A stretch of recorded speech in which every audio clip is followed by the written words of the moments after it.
Media Matters tracks conservatives, and they record their shows all the time. Rush Limbaugh, in this clip you're going to see Michael Savage, Glenn Beck, and Neil Bortz. And they noticed something as they were recording. They kept constantly referring to rape, and it was a bit weird. So they put together a compilation, and I want you guys to listen to it. And then let's come back and talk about it, because I'm not really sure where they're coming from here. Let's listen in now. Well, isn't this good? Get ready to get gang raped again, folks. Let me just put it in graphic terms. It is going to be a gang rape.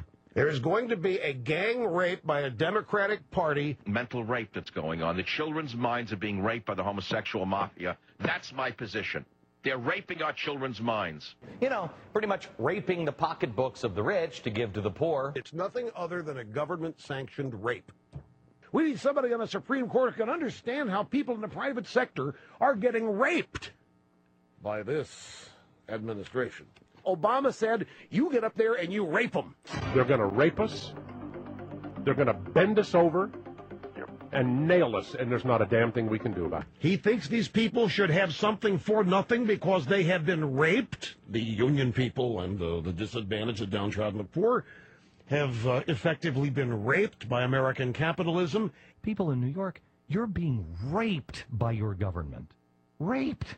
Obama is raping America. Obama is raping our values. Obama is raping our democracy.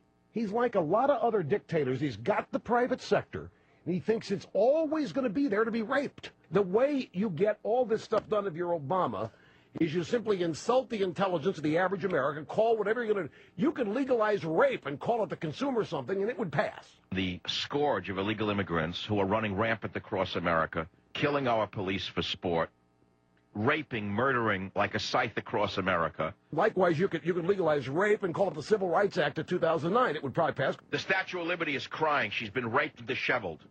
Raped and disheveled by illegal aliens. But you turn on the cable news networks, missing children, rape. Rape, missing children, rape. Rape, missing children, rape, missing children, rape. How about missing country and the rape of a nation? Why don't they cover the real story? We're the young girl saying, no, no, help me, and the government is Roman Polanski. Now, that's just weird, right? I mean, I literally don't understand why they're obsessed with it, right? I mean, that is a hell of a lot of references. And for those of you that were listening to the program, they did that children rape children thing that Savage did. They didn't splice that together. That was a whole piece that he did. Of course, Savage is always the craziest among them, right?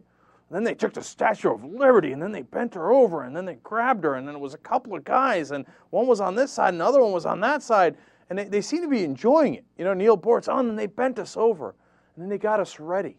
And there was a lot of anticipation. And I kind of, oh, never mind. Oh, yeah, it was terrible. It was right. And, you know, it's, they have this zeal for talking about it in these terms.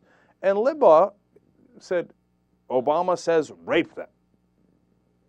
You know, are they just trying to scare you? Is this projection? I don't know what it is, but it's bizarre, right?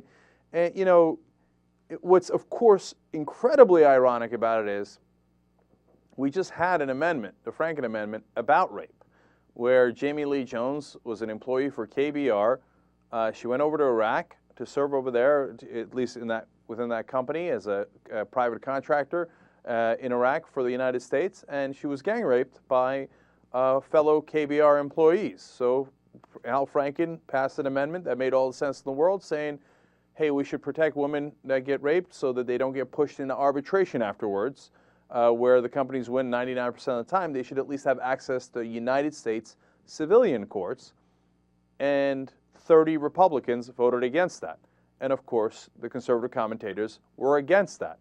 So when rape actually came up as an issue, they were for, we shouldn't really punish that. I mean, come on, arbitration will take care of it. I'm sure the employees who raped her will be fair to her.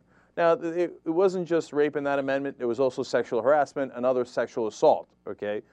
But as Vitter said, if that's the case they want to make, they're like, oh, well, if it was just rape, maybe I'd have voted for it. But other kind of sexual assault, come on, we got to let that slide into arbitration. So, look, I don't know if it's projection that's related to that. I don't know if the right thing here to focus on is hypocrisy. I know it's super creepy, and it is persistent, and it is overwhelming. They seem to relish in talking about that topic.